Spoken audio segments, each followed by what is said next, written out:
If marriage is a contract, I miss the asterisk about the fine print. My name is Rick Mason, and I've spent the last 12 years thinking I understood the terms of my agreement with Valerie. Turns out, I was reading the wrong document entirely. The coffee maker gurgled to life at 6:15 a.m., same as every weekday morning. Valerie emerged from our bedroom looking boardroom polished, not overtime weary, like someone who'd supposedly worked until midnight 3 nights running. Her makeup was flawless, her hair styled with the kind of precision that takes planning, not the thrown-together look of someone rushing to catch up on neglected projects. "Working late again tonight," she announced, not asked. She poured coffee into her travel mug, the expensive steel one I'd bought her for Christmas, and avoided my eyes. I studied her over my own mug, noting details I'd been too trusting to catalog before. The perfume was stronger than usual. Her blouse was new, still had the subtle crease marks from packaging. Most telling of all, she'd chosen her favorite earrings, the diamond studs she only wore for special occasions. "Big presentation coming up?" I asked, keeping my voice neutral. "Bradford wants the quarterly reports restructured. You know how demanding he can be." Bradford Shearing, her boss, 48 years old, married, drives a BMW that costs more than most people's annual salary. I'd met him exactly once, at the company holiday party 2 years ago. He'd shaken my hand with the kind of grip that was trying too hard to prove something, and his eyes had lingered on Valerie just a beat longer than professional courtesy required. "Right," I said. "Bradford." Valerie finally looked at me, and for a moment, something flickered across her face. Guilt, maybe, or calculation. "I might be really late. Don't wait up." She kissed my cheek, a quick, perfunctory gesture, and headed for the garage. I listened to her car reverse down our driveway, then sat in the sudden quiet of our kitchen, processing the uncomfortable weight settling in my chest. I'm a project manager at Midwest Logistics, which means I coordinate shipments, manage schedules, and solve problems for a living. The skill set translates surprisingly well to other areas of life, including recognizing when patterns don't add up. Valerie's pattern had been shifting for months, and I'd been willfully blind to what the data was telling me. 3 late nights this week, 2 emergency meetings over the weekend, a credit card statement showing lunch charges at restaurants across town when she'd claimed to be eating at her desk, the wine I'd bought for our anniversary, her favorite vintage, sitting untouched in our refrigerator while she claimed to be too stressed to relax. I called Pete, my best friend and the owner of Murphy's Tavern downtown. He answered on the second ring, sounding like he'd been awake for hours despite the early time. "Rick, what's eating you?" "How do you know something's eating me?" "Because you never call before 8 unless there's a problem. What's going on?" I explained about Valerie's recent behavior, the inconsistencies, the growing distance between us. Pete listened without interrupting, which was one of his better qualities as a friend and a bartender. "You think she's cheating?" he said when I finished. The word hung in the air like smoke. I hadn't said it out loud yet, hadn't even fully formed the thought in my own mind, but hearing Pete voice it made everything click into place. "Yeah," I said. "I think she is." "What are you going to do about it?" Good question. The old Rick, the trusting husband who bought anniversary wine and expensive travel mugs, would have confronted her directly, would have asked for an explanation and believed whatever story she spun. But something had shifted in me during that kitchen conversation, watching her perform the role of overwhelmed employee while dressed for seduction. "I'm going to find out for sure," I said. After hanging up with Pete, I did something I'd never done in 12 years of marriage. I called Valerie's office. The receptionist, a cheerful woman named Linda, answered on the 3rd ring. "Packaging Solutions. How may I help you?" "Hi, Linda. This is Rick Mason, Valerie's husband. I was hoping to surprise her with lunch today. Is she in meetings all afternoon, or would she have some free time?" "Oh, how sweet. Let me check her calendar." I heard keyboard clicking. Actually, she's got a pretty light day today. Just a 2 o'clock with Mr. Shearing, but that should wrap up by 3. Want me to let her know you're coming? No, that's okay. I want it to be a surprise. I hung up and stared at my phone. A light day. 1 meeting. Not the crisis-level workload she'd been describing for weeks. Before we dive deeper into this story, I have one small request. Please subscribe, drop a like, comment, and hit that hype button to boost this channel so more people can discover these incredible Reddit stories. The rest of my workday passed in a haze of routine tasks while my mind churned through possibilities. Maybe there was an innocent explanation. Maybe she was planning something for my birthday next month, and the secrecy was for a good reason. Maybe I was being paranoid and jealous over nothing, but maybe I wasn't. At 5:30, I stopped at the wine shop near Valerie's office building and bought a bottle of the same vintage sitting untouched in our refrigerator. If she was really working late, she might appreciate the gesture. If she wasn't, well, I'd find out soon enough. The Packaging Solutions building was a gleaming glass tower in the business district, all sharp angles and reflective surfaces designed to project success and efficiency. I'd been there exactly twice before, once for that holiday party, and once to pick Valerie up when her car was in the shop. The lobby was mostly empty at this hour, just a security guard reading a newspaper behind the front desk. I recognized him from my previous visits, a large man everyone called Big Mike, former police officer who'd taken the corporate security job after retirement. He looked up as I approached, his face brightening with recognition. "Rick! Here to see the missus?" Thought I'd surprise her. She's been working so hard lately. Something flickered across Big Mike's expression, too quick for me to interpret. "She's up on 15. You know the way?" I nodded and headed for the elevators, the wine bottle heavy in my hand. The ride to the 15th floor felt endless, my reflection multiplied in the polished steel doors, each version looking more uncertain than the last. Valerie's office was at the end of the hall, corner suite with windows overlooking the city. The door was closed, but I could see light underneath. I raised my hand to knock, then hesitated. Through the frosted glass panel beside the door, I could make out shapes moving inside.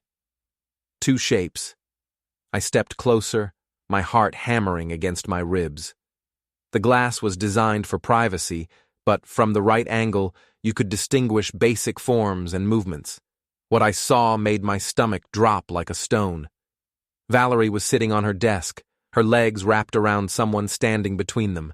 Bradford Shearing, his expensive suit jacket draped over a chair, his hands tangled in her hair. They were kissing with the kind of desperate intensity that spoke of long-suppressed desire finally unleashed. Scattered across the desk around them were the quarterly reports she'd claimed needed restructuring, the papers that were supposedly keeping her at the office until midnight, requiring weekend emergency meetings, demanding so much of her time and attention. I stood frozen in that hallway, watching my marriage dissolve through frosted glass while holding a bottle of wine I'd bought to surprise my wife. The scene felt surreal, like something happening to someone else, until Bradford's hand moved to the buttons of Valerie's blouse and reality crashed back into focus. I turned and walked away. The elevator ride down felt different than the ride up, longer, quieter, like descending into some deeper version of myself I hadn't known existed. By the time I reached the lobby, my hands had stopped shaking and my mind had started working again. "Everything okay?" Big Mike asked as I passed his desk. I stopped and looked at him, really looked. His expression was sympathetic, knowing, not surprised. "How long?" I asked. He glanced around the empty lobby, then met my eyes. "Couple months, maybe more." "I'm sorry, Rick. I thought about saying something, but it wasn't my place." I nodded. "Thanks for being honest. What are you going to do?" I hefted the wine bottle, feeling its weight. "I'm going to think about that." The drive home gave me plenty of time to think. By the time I pulled into our driveway, I'd made several decisions. First, I wasn't going to confront Valerie tonight, or tomorrow, or anytime soon. Confrontation was what the old Rick would have done, and the old Rick was the kind of man who got played for a fool. Second, I was going to document everything. Every lie, every inconsistency, every piece of evidence I could gather. If this marriage was ending, and after what I'd witnessed, I couldn't see how it wouldn't, I wanted to control how it ended. Third, I was going to make sure Valerie and Bradford understood that actions have consequences. I spent the evening researching divorce lawyers online, while Valerie's dinner grew cold in the microwave. She finally came home at 11:15, looking appropriately disheveled for someone who'd supposedly spent 6 hours restructuring reports. "Sorry I'm so late," she said, not meeting my eyes. "Bradford had some last-minute changes he wanted implemented." "I'm sure he did."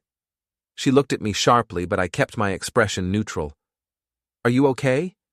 You seem different." "Just tired. Long day." She nodded and headed upstairs. I heard the shower running, then the hairdryer, then the soft sounds of her getting ready for bed. When she finally came downstairs in her robe, I was still at my laptop. "Coming to bed?" "In a few minutes. Just finishing up some work."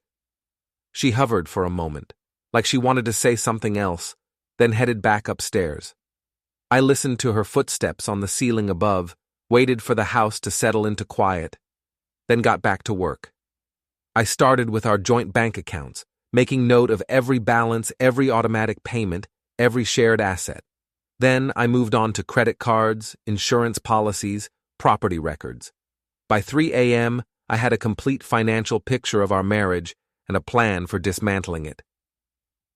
The next morning, Valerie emerged from the bedroom looking less polished than usual. Her makeup couldn't quite hide the shadows under her eyes, and her hair lacked its usual precision. "Another late night tonight?" I asked conversationally. "Probably. This project is really demanding." "I'm sure it is." She poured coffee with shaking hands, spilling a few drops on the counter. When she bent to clean them up, I noticed a small bruise on her neck, just below her collar line. A bruise that looked suspiciously like a bite mark.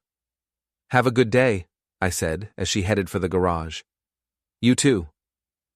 After she left, I made 3 phone calls. The first was to our bank, requesting new account access codes and temporary holds on our joint credit cards due to suspicious activity. The second was to a locksmith, scheduling an appointment for that afternoon. The third was to Pete. "I need a favor," I told him. "Name it." "I need to borrow your cousin Danny, the one who works in IT." "The hacker? The computer specialist?" Pete chuckled. "What are you planning, Rick?" I looked out the kitchen window at the house I'd shared with Valerie for 8 years, the garden we'd planted together, the life we'd built on what I now understood was a foundation of lies. "I'm planning to play for keeps." The locksmith arrived at 2:30, a weathered man named Carl who asked no questions about why I wanted every lock in the house changed. While he worked, I methodically went through Valerie's belongings, photographing anything that might be relevant later. Credit card statements hidden in her jewelry box. A second cell phone tucked behind books on her nightstand. Receipts for restaurants, hotels, and purchases I'd never heard about. The second phone was the real treasure. Password protected, but Valerie had always been predictable with her codes. Our anniversary date got me access to months of text messages between her and Bradford, each one more damning than the last. "Can't wait to feel you inside me again," read one from 3 days ago. "Rick suspects nothing. He's so pathetically trusting," read another from last week. "When are you going to leave him?"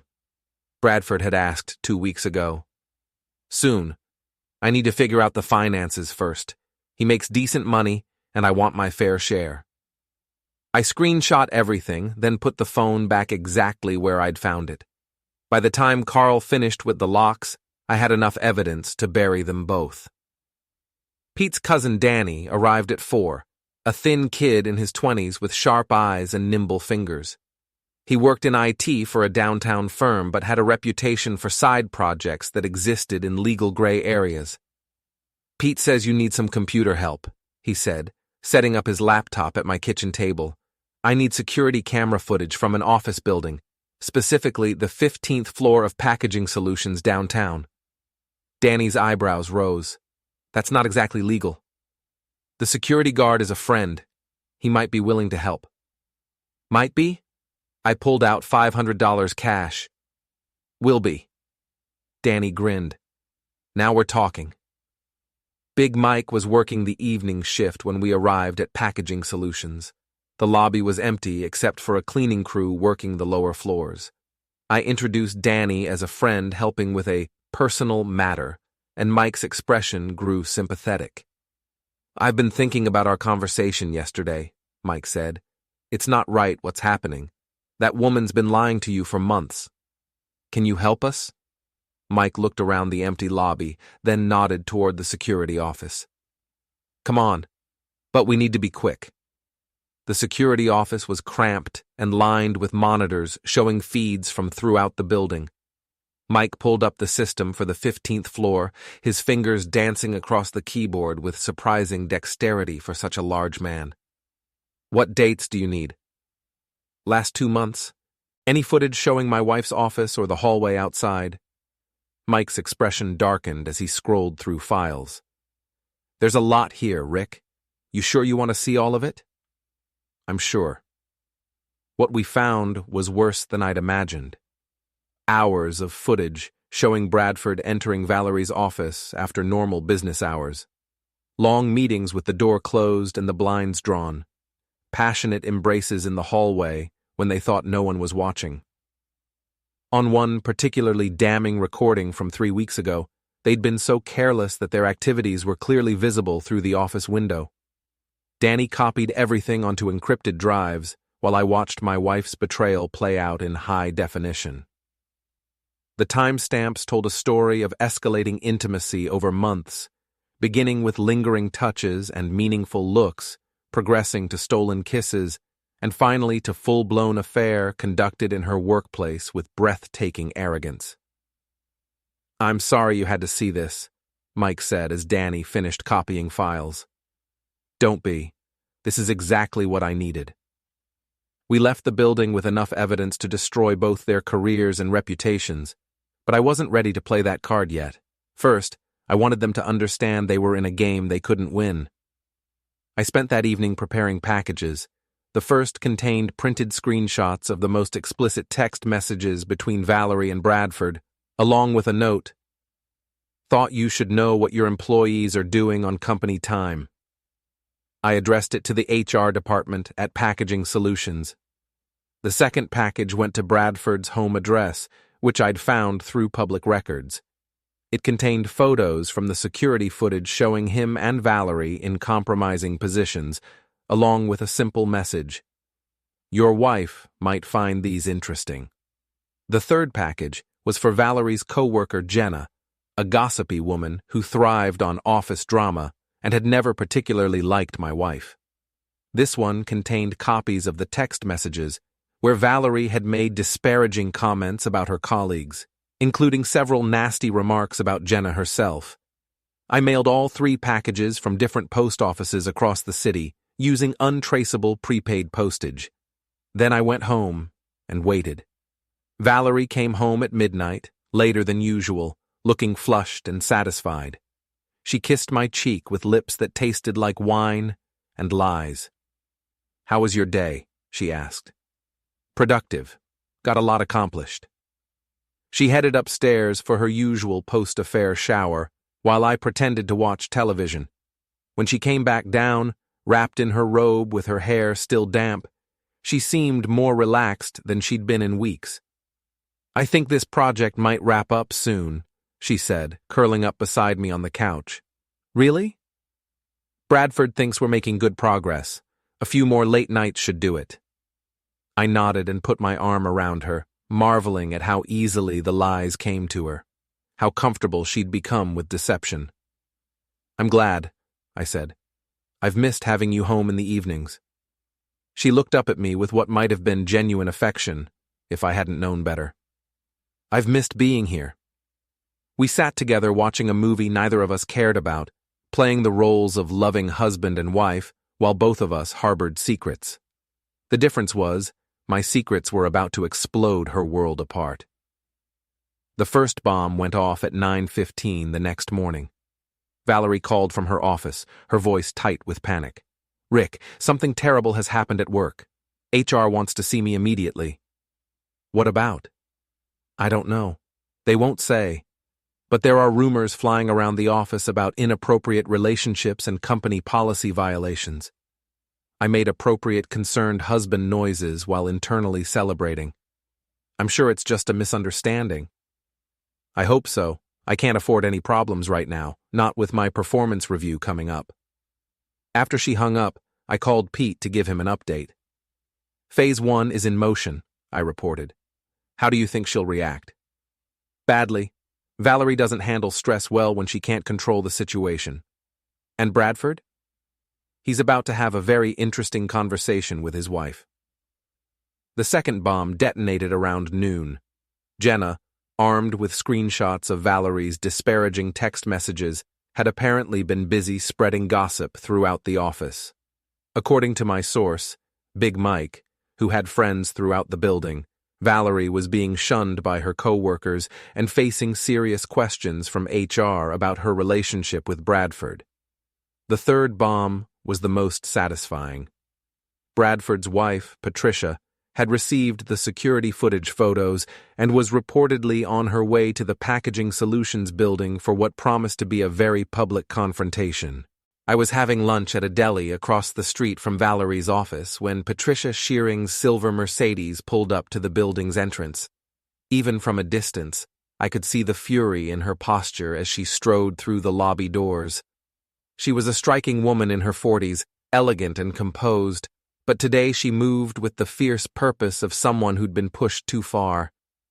20 minutes later, she emerged with Bradford trailing behind her, his face pale and his expensive suit rumpled.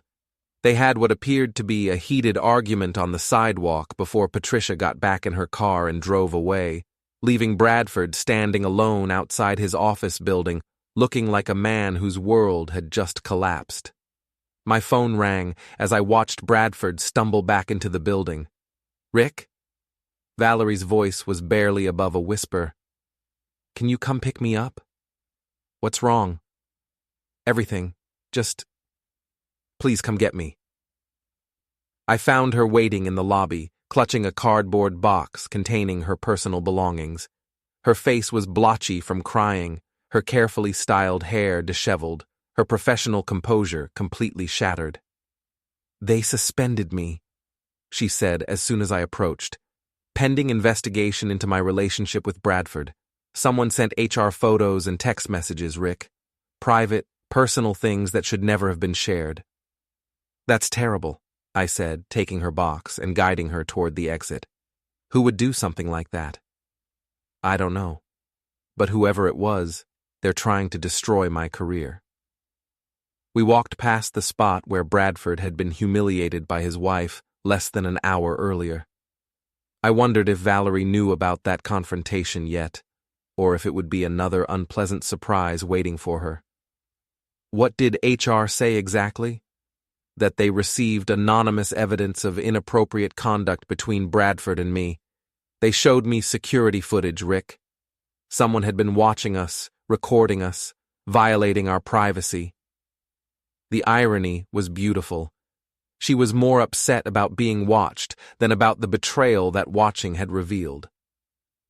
"Maybe it's not as bad as it seems," I said, opening the car door for her. "It's worse. Bradford's wife showed up and caused a scene. She slapped me in front of half the office, called me names I won't repeat, and threatened to ruin my reputation if I ever come near her husband again." "She slapped you?" "Right across the face in the middle of the lobby. Security had to escort her out." I started the car, hiding my smile. "Are you hurt?" "My pride more than anything else." "But Rick, this could destroy my career. If word gets out about this investigation, no company in the city will hire me."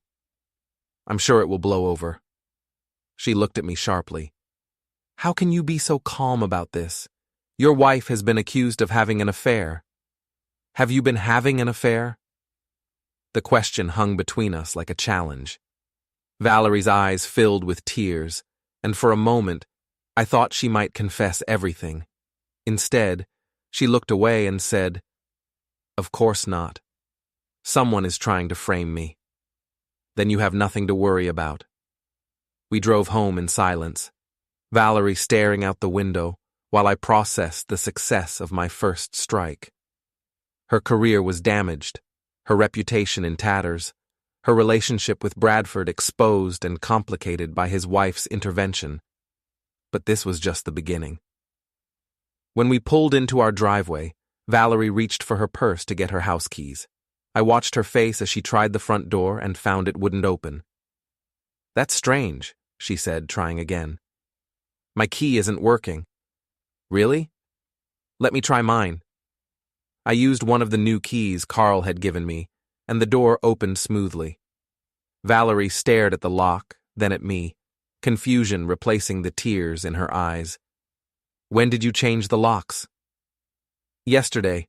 We've been having some problems with the back door sticking, so I had a locksmith come out and service all of them. He said the front lock was worn and needed replacing." It was a plausible lie, and under normal circumstances, she might have accepted it. But these weren't normal circumstances. Valerie was already paranoid, already looking for threats and conspiracies. The timing of the lock change, coming right after her suspension, was too convenient to ignore. "You changed the locks yesterday," she repeated slowly. "That's right. The same day someone sent evidence of my affair to HR. Alleged affair." She stepped into our foyer and looked around like she was seeing the house for the first time. Everything was exactly as she'd left it that morning, but somehow the atmosphere had changed. The home she'd shared with her trusting husband had become the domain of someone else entirely. "Rick," she said carefully, "is there something you want to tell me?" I closed the door behind us and turned the new deadbolt. The sound seemed unusually loud in the quiet house. "Just that I love you," I said, "and I hope you know you can tell me anything." She searched my face for clues, but I kept my expression neutral. After 12 years of marriage, I'd learned to read her moods and tells. Now I was using that knowledge against her, presenting a calm facade while she struggled to understand how much I knew. "I need a drink," she said finally. "Good idea. Why don't you pour us both something while I put your things away?" I carried her box upstairs to our bedroom, taking my time, letting her stew in uncertainty. When I came back down, she was standing in the kitchen with a glass of wine, staring at her phone. "Bradford's been trying to reach me," she said. 17 missed calls. "Maybe you should talk to him. Find out what his plan is for dealing with this situation." "You want me to call him?" "If it helps clear up this misunderstanding, then yes." She dialed his number and put the phone on speaker. Bradford answered on the first ring, his voice strained and desperate. "Valerie, thank God. We need to talk." "I'm here with Rick," she said quickly. There was a pause. "Oh, hi, Rick." "Hello, Bradford. I hear you're both dealing with some unpleasant accusations." "Someone is trying to destroy us. The photos, the text messages. Someone has been watching us for months." "Text messages?" I asked innocently. Valerie shot me a panicked look. "There were some communications between Bradford and me that were taken out of context." "What kind of communications?" Bradford's voice came through the speaker, tight with stress.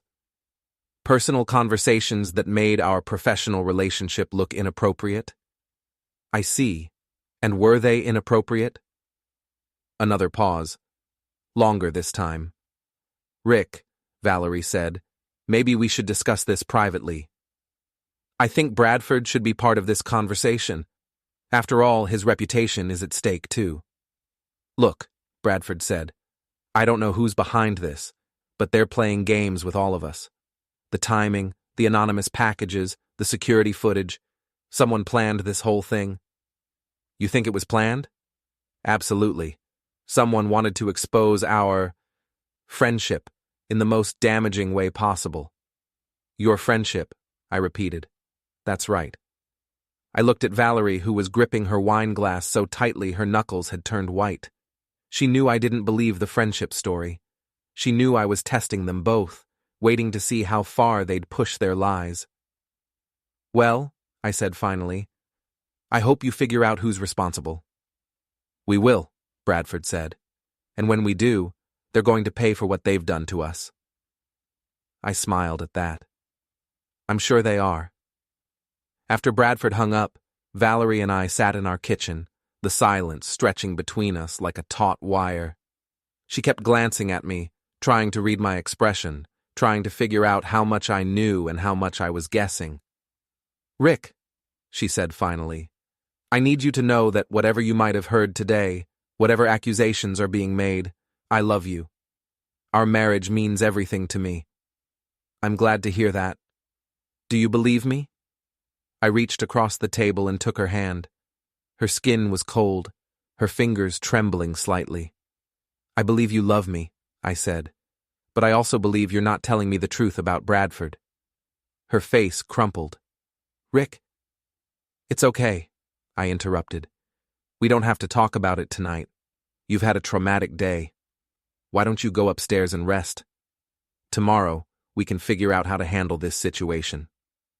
She nodded, tears streaming down her face, and headed for the stairs. I listened to her footsteps overhead, heard the bedroom door close, heard the muffled sounds of crying. Then I opened my laptop and began planning phase 2. The next morning brought fresh chaos. Valerie's phone started ringing at 7 a.m. with calls from co-workers, friends, and her mother, who had somehow heard about the suspension. By 8, she was fielding questions about her relationship with Bradford from people who'd never shown interest in her personal life before. "The whole city knows," she said, pacing our kitchen in her robe. "Jenna has been telling everyone that I'm a husband-stealing manipulator who bad-mouthed the entire office staff. That seems extreme. She showed people text messages, Rick. Private conversations where I might have vented about work frustrations. Now everyone thinks I'm some kind of backstabbing witch." I poured coffee and pretended to read the morning news while Valerie spiraled into panic. Her phone buzzed with another call, Bradford's number, and she declined it for the 5th time in an hour. "He keeps trying to reach me, but I don't know what to say. His wife filed for separation yesterday. She's demanding half his assets and threatening to expose everything if he doesn't cooperate. That's unfortunate." "Unfortunate? Rick, this affects me too. If Patricia goes public with those photos, my reputation will be completely destroyed." "I thought you said the photos were taken out of context." Valerie stopped pacing and stared at me. "They were." "Then what are you worried about?" "Because context doesn't matter when people want to believe the worst about you." Her phone buzzed again. This time it was a number she didn't recognize. She answered cautiously. "Hello? Is this Valerie Mason?" The voice was female, professional, unfamiliar. "Yes." "This is Jennifer Walsh from Channel 7 News. We're doing a story about workplace harassment and inappropriate relationships in corporate environments. We'd like to get your comment on the allegations surrounding your employment at Packaging Solutions." Valerie's face went white. "No comment," she said, hanging up quickly. "The media?" I asked. "Someone tipped off the news. They want to interview me about the affair." "Alleged affair." "Stop saying that," she snapped. "This isn't a game, Rick. My entire life is falling apart." "Maybe you should call Bradford back. Coordinate your response." She looked at me suspiciously. "Why are you being so helpful about this?" "Because you're my wife. If you're in trouble, we need to figure out how to handle it together." That seemed to calm her slightly. She sat down across from me and dialed Bradford's number. He answered immediately. "Valerie, we need to meet. Things are getting worse." "I know. Channel 7 just called me." "They called me too, and the Tribune. Someone is feeding information to the media." "What kind of information?" "Details about our relationship. Dates, times, locations. Whoever's doing this has been documenting everything." I kept my expression neutral while internally celebrating. The media attention was an unexpected bonus, but it made perfect sense. A story about corporate executives abusing their power for personal gain would generate plenty of interest, especially with photographic evidence. We need to get our stories straight, Bradford continued. If we're going to deny everything, we need to be consistent. Deny everything? Valerie asked. What choice do we have? If we admit to the affair, we're both finished. Your marriage is over, my divorce will cost me millions, and neither of us will ever work in this industry again. Valerie looked at me while Bradford spoke. I could see her weighing options, calculating risks, trying to determine which lies would cause the least damage. Rick is here, she said finally. Put me on speaker. She did, and Bradford's voice filled our kitchen. Rick, I want you to know that despite what people are saying, Valerie and I have never had an inappropriate relationship. We're colleagues and friends, nothing more. I appreciate you clarifying that, I said. Someone has been stalking us, taking photos out of context, manufacturing evidence to make our professional relationship look like something it isn't. That's a serious accusation. It's the only explanation that makes sense. The timing, the coordination, the media involvement, this is a calculated attack on both of us. Any idea who might be responsible? We're working on that. But in the meantime, we need to present a united front. Deny everything, question the authenticity of the evidence, and focus on the violation of privacy. Sounds like a solid strategy, I said. After Bradford hung up, Valerie studied my face carefully. You're being very understanding about this. What's the alternative? If someone is trying to frame you, then we need to fight back. And if someone isn't trying to frame me? The question hung between us like a challenge. She was testing me, trying to gauge how much I suspected, how much I'd accept. Then we'd have a different conversation, I said. She nodded and went upstairs to get dressed. I heard her on the phone with someone, probably a lawyer, discussing her options. While she was busy, I made a call of my own. Danny, it's Rick. I need another favor. What kind of favor? The kind that involves social media and public relations. An hour later, Danny arrived with his laptop and a mischievous grin. We set up in my home office while Valerie was still upstairs, and he showed me what he'd prepared. I created anonymous accounts on all the major platforms, he said. Twitter, Facebook, Instagram, Reddit. Each one has a different persona, but they're all sharing the same content. He pulled up a Twitter account called Corporate Whistleblower with a generic avatar and no identifying information. The bio read, exposing corruption and abuse in the workplace. The beauty of social media is that once something goes viral, it takes on a life of its own, Danny explained. I post the evidence, other people share it, and suddenly everyone's talking about it. He showed me the first post, a side-by-side comparison of Valerie's public statements about working late and security camera timestamps showing her in Bradford's office during those same hours. The caption read, when working late means something else entirely. Corporate corruption. Workplace affair. How many followers do you have? Started with 0 yesterday, up to 5,000 now. The story is getting picked up by local news accounts and gossip blogs. Perfect. Danny posted several more items over the next hour. Screenshots of text messages with identifying information redacted, photos from the security footage with faces blurred but bodies clearly recognizable, and a timeline of the affair that painted a picture of systematic deception and abuse of company resources. The key is to let other people draw their own conclusions, Danny explained. I'm not making accusations, I'm just presenting facts and letting the internet do what it does best. Which is? Destroy people who lie about their affairs.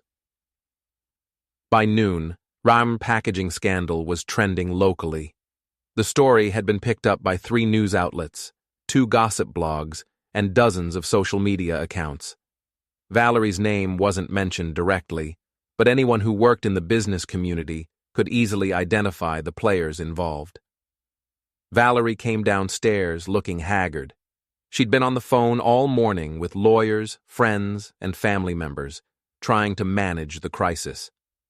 "It's everywhere," she said, showing me her phone.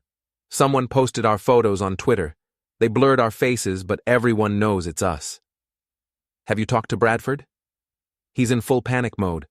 His lawyer told him to expect a subpoena from his wife's divorce attorney. They want all his communications, financial records, everything. That's standard procedure in divorce cases." "Rick, there's something I need to tell you." Here it comes, I thought. The confession, the tears, the plea for forgiveness. "I haven't been completely honest with you about my relationship with Bradford." "Oh?" "We did develop feelings for each other, but we never acted on them. The photos make it look like more than it was, but I swear to you, we never crossed that line. It was a masterful lie, technically admitting to emotional infidelity while denying physical betrayal, giving me just enough truth to seem honest while hiding the worst of her behavior." "I see. Are you angry?" "I'm disappointed that you weren't honest with me from the beginning. I was afraid of how you'd react. I thought I could handle the situation on my own, end things with Bradford before they went too far." "And did you? End things?" "Yes. That's why someone is targeting us now. They wanted to expose our relationship before we could end it properly." Another lie. The security footage showed their relationship escalating, not ending. But I played along. "Who do you think is behind this?" "I don't know. Someone with access to our building, our communications, our personal information, someone who's been watching us for months." "That's frightening." "It is. Rick, I'm scared. Whoever's doing this, they're not just trying to expose us, they're trying to destroy our lives." I pulled her into a hug, feeling her trembling against me. "We'll figure this out," I said. "We'll find out who's responsible." "Promise?" "I promise." That afternoon, while Valerie was meeting with her lawyer, I drove to Pete's bar to check on the next phase of my plan. Pete was behind the bar, polishing glasses and watching the news coverage of the scandal on the television mounted above the liquor bottles. "You're all over the local channels," he said as I sat down. "Indirectly. Channel 7 ran a whole segment about workplace harassment and corporate accountability. They didn't name names, but they showed the building where it happened and talked about anonymous evidence." "Good." Pete poured me a beer and leaned against the bar. "How's Valerie handling it?" "She's sticking to her story, claims they never actually had a physical relationship." "Even after you showed her the evidence?" "I haven't shown her anything. As far as she knows, I'm the supportive husband who believes her version of events." "That must be difficult." "It's strategic. If she thinks I'm on her side, she'll keep confiding in me. The more she tells me, the more ammunition I have." "And Bradford?" "He's drowning. His wife filed for separation, his company is investigating him, and the media is circling like sharks." Pete nodded approvingly. "What's next?" Phase 3. Time to apply some direct pressure. I spent the rest of the afternoon preparing for the evening's activities. First, I called Bradford's office and left a message with his secretary, identifying myself as Valerie's husband and requesting a meeting to discuss the situation. Then I drove to his neighborhood, a wealthy suburb full of oversized houses and manicured lawns. Bradford lived in a colonial mansion with circular driveway and 3-car garage. His BMW was parked outside, along with a moving truck. Through the front windows, I could see people carrying boxes and furniture.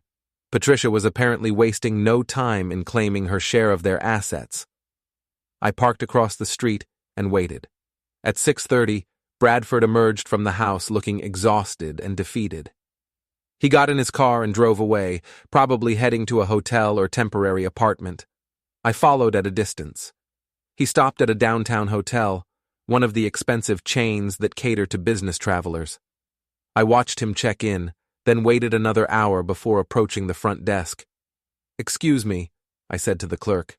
"I'm supposed to meet Bradford Shearing for dinner. Can you ring his room?" "Certainly. What name should I give?" "Rick Mason." A few minutes later, Bradford appeared in the lobby looking confused and wary. He was dressed in the same suit he'd worn to the office, but it was wrinkled and his tie was askew. The confident executive I'd met at the holiday party 2 years ago had been replaced by a man who looked like he hadn't slept in days. "Rick, what are you doing here?" "I thought we should talk, man to man." He glanced around the lobby nervously. "This isn't a good time." "It's the perfect time. Your wife just moved out, your career is in ruins, and my wife is lying to both of us. I'd say we have plenty to discuss." Bradford led me to the hotel bar, a dimly lit space with leather chairs and soft jazz playing in the background. We sat in a corner booth where we couldn't be overheard. "Look," he said, "I know this situation is difficult for everyone involved." Difficult is an interesting word choice. What would you call it? A betrayal, a violation of trust, a calculated deception that's been going on for months. Bradford shifted uncomfortably in his seat. "Rick, I want you to know that Valerie loves you. Whatever happened between us, it doesn't change how she feels about her marriage." "What exactly did happen between you?" "We developed feelings for each other. It was unprofessional and inappropriate, but it wasn't planned. These things sometimes happen in workplace environments. These things, emotional connections, attractions. We're both adults, we work closely together, we spend long hours on challenging projects. It's natural that we'd develop a bond." I leaned back in my chair and studied his face. He was still lying, still trying to minimize what had happened, still protecting himself and Valerie from the full consequences of their actions. "Bradford, I've seen the security footage." His face went pale. "What security footage?" "The footage that shows you and my wife having intercourse on her office desk, multiple times, over several months." He stared at me in shock, his mouth opening and closing like a fish out of water. "I've also read the text messages," I continued, "the ones where she calls me pathetically trusting, the ones where you discuss leaving our respective spouses, the ones where you plan your next encounter in graphic detail. How did you... Does it matter? The point is, I know everything. The question now is what we're going to do about it." Bradford reached for his drink with a shaking hand. "What do you want?" "I want you to understand that actions have consequences. You chose to pursue a relationship with my wife. She chose to betray our marriage. Now you're both going to live with the results." "Are you threatening me?"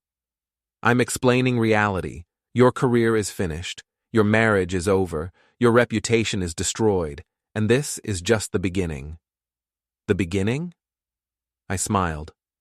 "Did you really think a few anonymous packages and some social media posts were the extent of my plan?" Bradford's face went from pale to gray. "You're behind this. The photos, the media attention, everything." "I'm behind seeking the truth. You and Valerie are behind everything else." "What do you want from me?" "I want you to stay away from my wife. I want you to stop taking her calls. I want you to disappear from her life completely." "And if I don't?" "Then phase 4 of my plan goes into effect. And trust me, you don't want to see phase 4. I stood up and dropped a 20 on the table.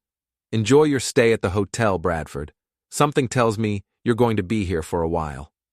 I left him sitting in that bar, staring into his drink and contemplating the ruins of his life. The drive home gave me time to savor the success of our conversation. Bradford now understood that I was the architect of his downfall, which meant he'd be desperate to distance himself from Valerie. That desperation would drive a wedge between them, isolating her and making her more dependent on me for support. When I got home, Valerie was in the kitchen making dinner. She looked up as I entered, her face brightening with what seemed like genuine relief. "How was your day?" she asked. "Productive. I had an interesting conversation with Bradford." Her smile faltered. "You talked to Bradford?" "I went to see him at his hotel. We discussed the situation." "What did he say?" "He admitted that you two had developed an inappropriate relationship. He also said he was ending it." Valerie nodded quickly. "That's right. We both realized we'd made a mistake. He seemed very concerned about your reputation. Said he didn't want you to suffer because of his poor judgment." "That's That's good of him. I moved closer to her, close enough to see the fear in her eyes.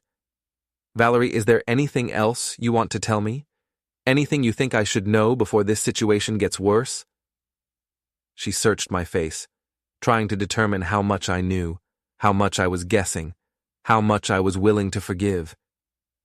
No, she said finally. I've told you everything. Good, because tomorrow we're going to start fighting back. Fighting back? Against whoever's been stalking you and Bradford.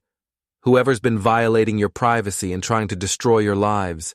It's time to go on the offensive. Relief flooded her features. You believe me. I believe in us, in our marriage, in fighting for what's important. She kissed me then, with more passion than she'd shown in months. It was the kiss of a woman who thought she'd successfully manipulated her husband, who believed she'd convinced me to be her ally rather than her enemy. I kissed her back and began planning Phase 4. The next morning brought a development I hadn't anticipated. Valerie's phone rang at dawn with a call from her lawyer, who delivered news that sent her into a complete panic. They're conducting a formal investigation, she said after hanging up. Not just HR, the company's board of directors. They want to interview me under oath about my relationship with Bradford and my use of company resources. That seems excessive. It gets worse. Someone sent them additional evidence overnight. Financial records showing Bradford approved unusual expense reports for me. Hotel receipts, restaurant bills, even a weekend conference that apparently never existed. I poured coffee and tried to look concerned rather than satisfied. The financial evidence was something I'd discovered during my research but hadn't used yet. Someone else must have found the same information and decided to escalate the situation. Who would have access to those records? Anyone in accounting, HR, or upper management. But Rick, some of those expenses were legitimate. The hotel receipts were from actual business trips. And the others? She hesitated. Bradford sometimes covered personal expenses as a favor. Nothing major, just dinners and small things. Another lie. The expense reports I'd seen showed thousands of dollars in questionable charges over several months. Weekend getaways disguised as business trips, expensive dinners at romantic restaurants, even jewelry purchases labeled as client gifts. How much money are we talking about? I don't know exactly, maybe a few $1,000s over the past year. Try 15,000, I thought, but I kept that information to myself. Your lawyer thinks this is serious? She thinks I could face criminal charges if they decide to pursue it. Misuse of company funds, fraud, conspiracy with Bradford to embezzle money. That's ridiculous. You're not a criminal. Tell that to the prosecutors who might be reviewing this case. Her phone rang again. This time it was a number she didn't recognize, but she answered anyway. Hello? Mrs. Mason? This is Detective Sarah Chen with the Financial Crimes Unit. We'd like to schedule an interview with you regarding irregularities in expense reporting at Packaging Solutions. Valerie's face went white. I need to call my lawyer. That's your right. But Mrs. Mason, I want you to know that cooperation at this stage could be beneficial for you. The longer this investigation drags on, the more complicated it becomes for everyone involved. I understand. I'll have my attorney contact you. After she hung up, Valerie sat in stunned silence. The situation had escalated beyond workplace gossip and marital problems into potential criminal territory. The police are involved now, she said quietly. It's probably just routine. When companies report financial irregularities, law enforcement has to investigate. Bradford's going to blame everything on me. I know he will. He'll say I seduced him, manipulated him, convinced him to approve those expenses. Would he do that? He's a coward, Rick. When things get difficult, he looks for someone else to take the blame. I found it interesting that she was finally seeing Bradford clearly, now that their affair had collapsed into mutual recrimination and legal jeopardy. What are you going to do? Fight back. If Bradford wants to make me the scapegoat, I'll show them who really initiated this relationship. She went upstairs to call her lawyer while I processed this new development. The criminal investigation was an unexpected bonus, but it also complicated my plans. I needed to be careful not to appear too involved in the evidence gathering, especially now that law enforcement was paying attention. My phone buzzed with a text from Danny. "Saw the news about the investigation. Want me to back off the social media campaign?" I replied, "Continue, but be more careful. Focus on the workplace harassment angle."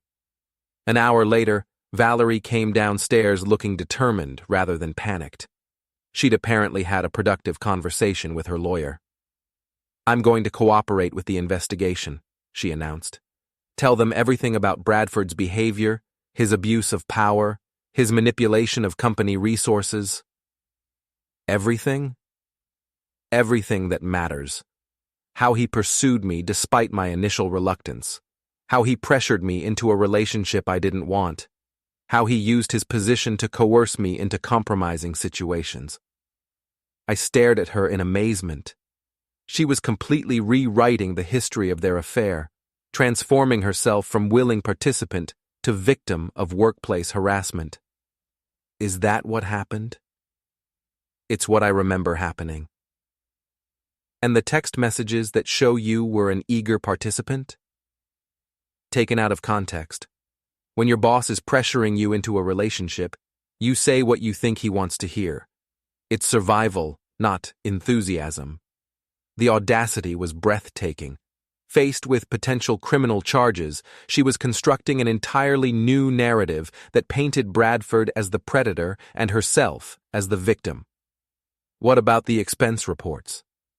Bradford handled all of that.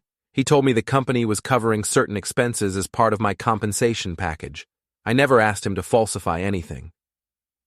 Do you have any proof of that? I have emails where he discusses expense policies and company benefits. My lawyer thinks they'll support my version of events. I nodded thoughtfully. So your strategy is to cooperate with the investigation and present yourself as Bradford's victim rather than his partner. That's exactly my strategy. What if Bradford tells a different story? Then it's his word against mine, and I have evidence of his pattern of inappropriate behavior with other female employees. Other employees? Bradford has a history, Rick. I'm not his first affair, just his most recent. My lawyer is already in contact with 2 other women who worked for him in previous positions. This was news to me. In all my research into Bradford's background, I hadn't uncovered evidence of other affairs. Either Valerie was lying, or she had access to information I'd missed. How do you know about these other women? Office gossip, rumors that have been circulating for years. My lawyer is going to track them down and see if they're willing to testify about Bradford's behavior. That could be powerful testimony. It could also destroy his credibility completely. If the investigators believe he has a pattern of exploiting female subordinates, they'll be much more likely to accept my version of events. I had to admire her strategic thinking, even as I despised her dishonesty. Faced with the collapse of her career and potential criminal charges, she was mounting a sophisticated defense that shifted all blame to Bradford while positioning herself as a victim of workplace harassment. There's just one problem with your plan, I said. What's that? The security footage. It's pretty clear that you were a willing participant in whatever happened between you and Bradford. Security footage can be misleading. Without audio, without context, it's just images that can be interpreted in different ways. Some of those images are pretty explicit, which is exactly why my lawyer is arguing that they represent a violation of privacy that should be excluded from any legal proceedings. She had an answer for everything. Every piece of evidence, every potential weakness in her story, every angle the investigators might pursue. It was like watching a master manipulator at work, constructing lies so sophisticated they almost sounded believable. What do you need from me? I asked. Your support, your testimony about Bradford's inappropriate behavior at company events, your witness to the stress and anxiety I've been experiencing because of his harassment. You want me to lie for you? I want you to tell the truth about what you observed. Bradford's possessive behavior toward me, his inappropriate comments, his obvious interest in pursuing a relationship despite my married status. I thought back to the company holiday party where I'd met Bradford. Had his behavior been inappropriate? Had he shown excessive interest in Valerie? Looking back through the lens of what I now knew, I could probably construct a narrative that supported her version of events. I'll do whatever I can to help, I said. Relief flooded her face. Thank you. I know this is difficult for you, but I need you to understand that I never wanted any of this to happen. I believe you. She kissed me gratefully and went upstairs to prepare for her meeting with the detective. While she was gone, I called Pete to update him on the latest developments. She's throwing Bradford under the bus, I reported. Smart move considering the circumstances. The question is whether it will work. If she can convince the investigators that she was Bradford's victim rather than his accomplice, she might avoid criminal charges. How do you feel about that? Conflicted. Part of me wants to see her face consequences for what she did, but another part of me is impressed by her survival instincts. What's your next move? I'm going to help her destroy Bradford. Come again? Think about it, Pete. If Bradford goes down for workplace harassment and financial fraud, he's completely discredited. No one will believe his version of events. Valerie gets to play the victim, but she's still lost her job, her reputation, and her marriage.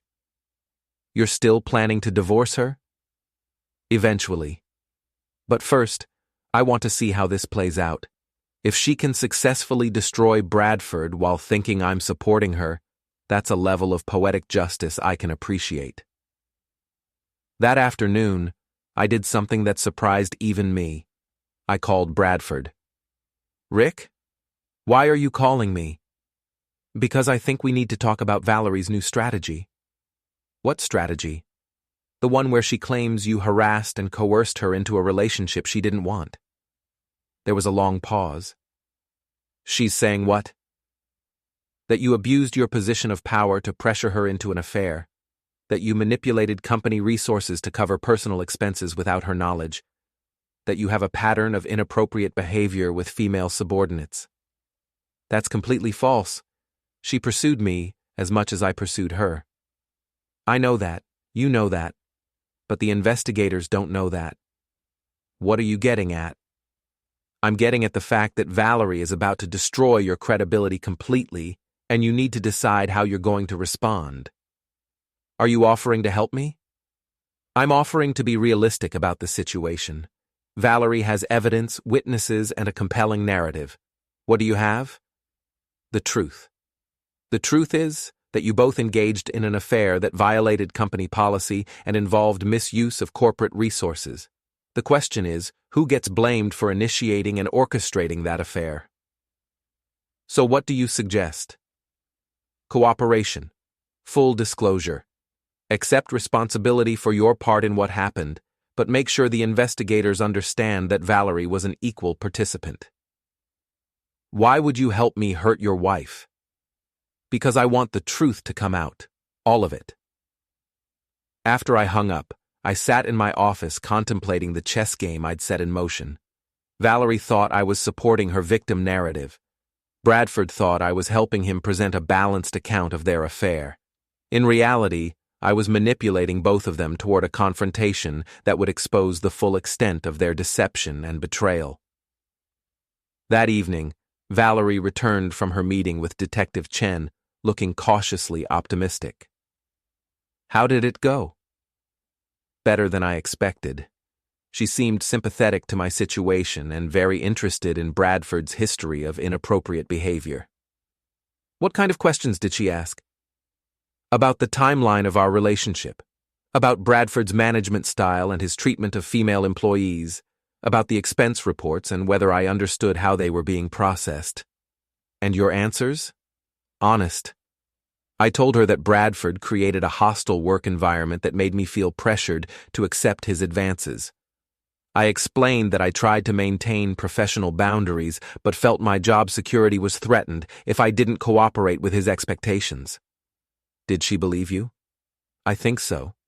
She took extensive notes and asked for contact information for other employees who might have witnessed Bradford's behavior. What happens next? They're going to interview Bradford tomorrow. Detective Chen warned me that he might try to blame me for everything, but she said that's typical in these cases. Are you worried? Not anymore. My lawyer thinks we have a strong case for workplace harassment. Even if they can't prove criminal intent on Bradford's part, his career is finished. I nodded and put my arm around her. I'm proud of you for standing up to him. Thank you for supporting me through this. I know it can't be easy having your wife's affair investigated by the police. Alleged affair. She smiled at that. Right. Alleged. We spent the evening like a normal married couple, watching television and discussing our plans for the weekend. But underneath the domestic tranquility, I could feel the tension building toward a climax that would shatter both their lives in ways they couldn't imagine. The next morning brought the news I'd been waiting for. Bradford's interview with Detective Chen had apparently gone very badly. According to Valerie's sources in the office, he'd been arrested on charges of financial fraud and abuse of power. They arrested him? I asked, feigning surprise. This morning, his lawyer couldn't prevent it. Apparently, the evidence against him was overwhelming. What evidence? The expense reports, the security footage, testimony from other employees about his inappropriate behavior. And Rick, they found evidence of other affairs, just like I suspected. Other affairs? 2 former employees came forward with stories about Bradford's harassment. One of them had documentation going back 3 years. I felt a moment of genuine surprise. Either Valerie had been more thorough in her research than I'd given her credit for, or Bradford's pattern of behavior was more extensive than I'd realized. So, your strategy worked. Perfectly. Bradford is facing criminal charges, his reputation is destroyed, and I'm being viewed as a victim rather than a co-conspirator. What about your job? Still suspended pending the investigation. But my lawyer thinks I have grounds for a wrongful termination lawsuit if they don't reinstate me. And us? Our marriage? She looked at me with what appeared to be genuine affection. Stronger than ever. You stood by me when I needed you most, Rick. I won't forget that. I smiled and kissed her forehead. That's what marriage is about, supporting each other through difficult times. But even as I said the words, I was planning the final phase of my revenge. Bradford's arrest was satisfying, but it wasn't enough. Valerie had successfully manipulated the situation to avoid consequences for her betrayal, and that couldn't stand. It was time for her to learn that actions have consequences, even when you think you've cleverly avoided them. 3 weeks after Bradford's arrest, Valerie seemed to believe she'd successfully navigated the crisis. The criminal investigation had cleared her of any wrongdoing, her lawyer was negotiating a settlement with packaging solutions, and the media attention had largely moved on to other scandals. She'd even started talking about our future together, making plans for a vacation and discussing the possibility of renewing our wedding vows as a symbol of our strengthened marriage. I've learned so much about myself through this experience, she said over dinner at our favorite restaurant. About what's really important, about the value of having a partner who stands by you no matter what. I'm glad something positive came out of such a difficult situation. Bradford's sentencing is next week. My lawyer thinks he'll get 2 years for the financial fraud charges. That seems appropriate. I almost feel sorry for him. His wife took half his assets in the divorce, his career is over, and now he's going to prison. All because he couldn't control his impulses. The irony was perfect. She genuinely believed that Bradford's downfall was entirely his own fault, that she bore no responsibility for the affair or its consequences. What about you? Any word on your job status? They're offering me a position with a different division. Same salary, better benefits, and a guarantee that this incident won't appear in my personnel file. That's generous. My lawyer was very persuasive about the hostile work environment claim. The company wants to avoid a lawsuit. I nodded and raised my wine glass. To new beginnings. To new beginnings. We clinked glasses, and I watched her smile, knowing it would be one of the last genuinely happy moments she'd experience for a very long time. The next morning, while Valerie was at her lawyer's office finalizing the employment settlement, I put the final phase of my plan into motion. It started with a phone call to Detective Chen. "Detective, this is Rick Mason. I have some additional information about the packaging solutions case that I think you should see." "What kind of information, Mr. Mason?" "Evidence that my wife wasn't entirely truthful during her interview. Evidence that shows she was an equal participant in the affair and the financial fraud." There was a pause. "Are you sure you want to provide evidence against your wife?" "I'm sure I want the truth to come out."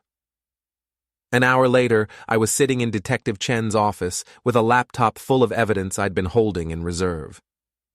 The security footage that showed Valerie initiating contact with Bradford.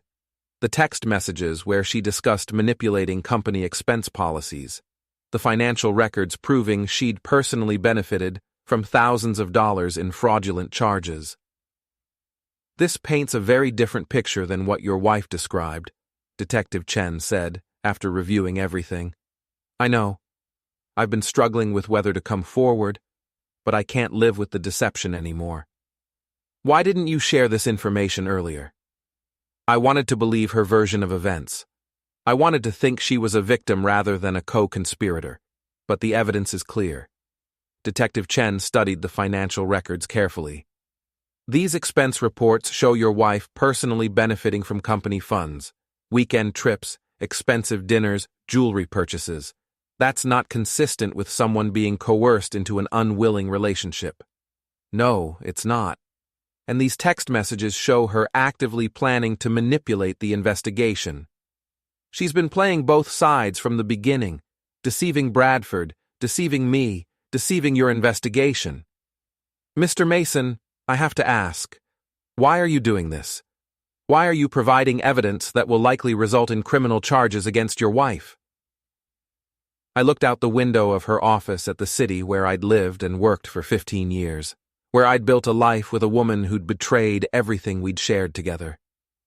"Because marriage is supposed to be based on trust," I said, "and I can't trust someone who's capable of this level of deception."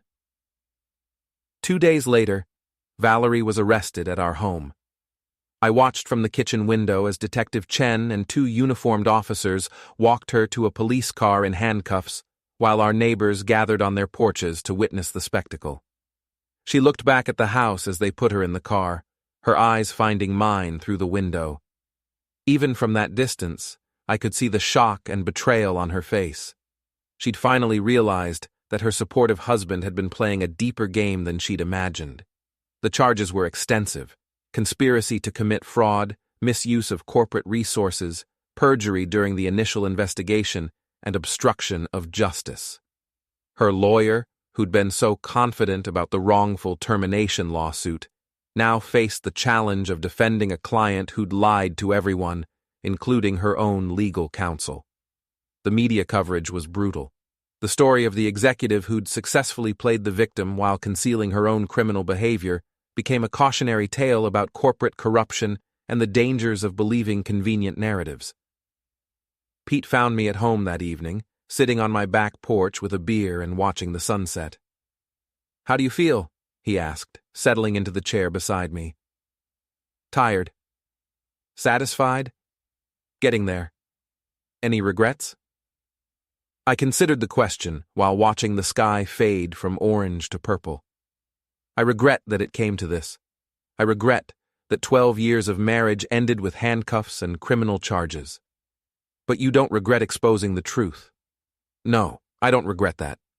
What's next? Divorce proceedings, selling the house, starting over? You could have just divorced her when you first found out about the affair. Saved yourself months of planning and manipulation. I could have, but then she would have gotten away with it. She would have spun some story about growing apart, about needing space, about the marriage running its course, she would have taken half our assets and moved on with Bradford or someone like him. Instead, she's facing 2 to 5 years in prison. Her career is destroyed, her reputation is ruined, and everyone knows exactly what kind of person she really is. Pete nodded slowly. That's some serious revenge, Rick.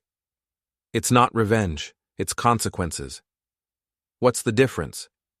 Revenge is emotional, consequences are logical. The trial lasted 3 weeks.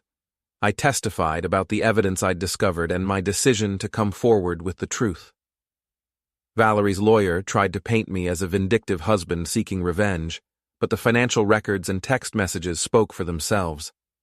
Bradford, serving his own sentence, was brought in to testify about their relationship.